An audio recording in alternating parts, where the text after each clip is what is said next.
from Gardening Inspires. Just wanted to make a quick video to give an update on my patio garden. I have never ever seen any corn grow this tall. Let's see if I can get a better image. That is the corner of my townhome where my storage closet is.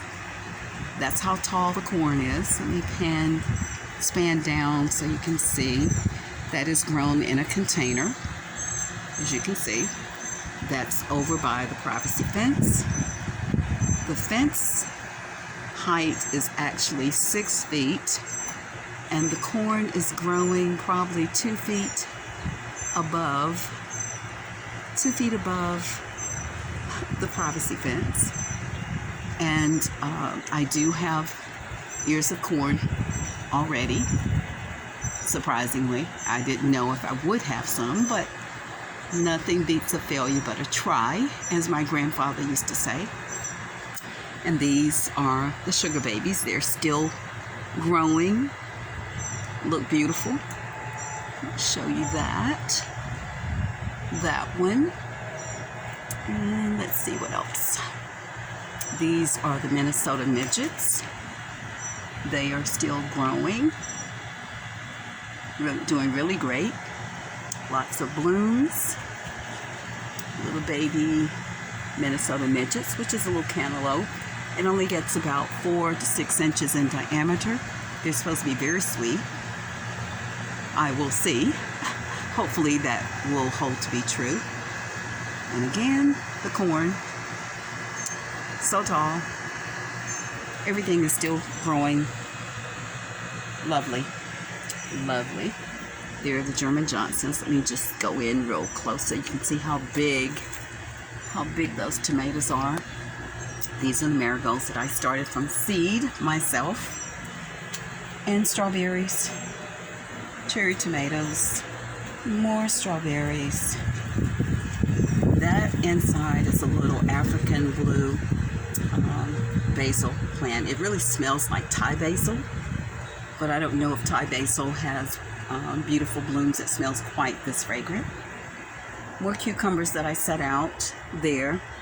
I'll have to decide how I'm going to trellis them, whether I want to use fencing or what I'm going to do. But I had to plant some more because I tore the other ones down, took the other ones down that had the fungus and or downy mildew. Those are okra, growing outstanding. Salvia plant still. Corn, as you can see, so tall. Squash beside there. And let me come around here. I did repot some of the celery and put it in a raised planter. The raised planter is about 30 inches and stands about 36 inches maybe in height. Still strawberries. More tomatoes. I did cut the top of this tomato plant out because it was getting so tall I couldn't support it. And more marigolds there. Marigolds over there.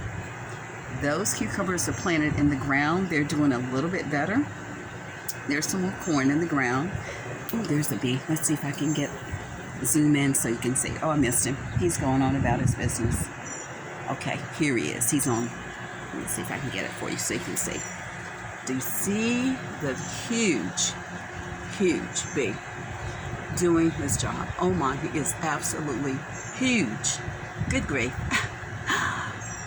But I think it's just fascinating how the pollinators work along with those who have an appreciation for not just flowers, but vegetable plants, anything that the earth can produce in abundance to feed us and nourish us, the way we can show our appreciation. There's another bee that just came to join him. Oh my gosh.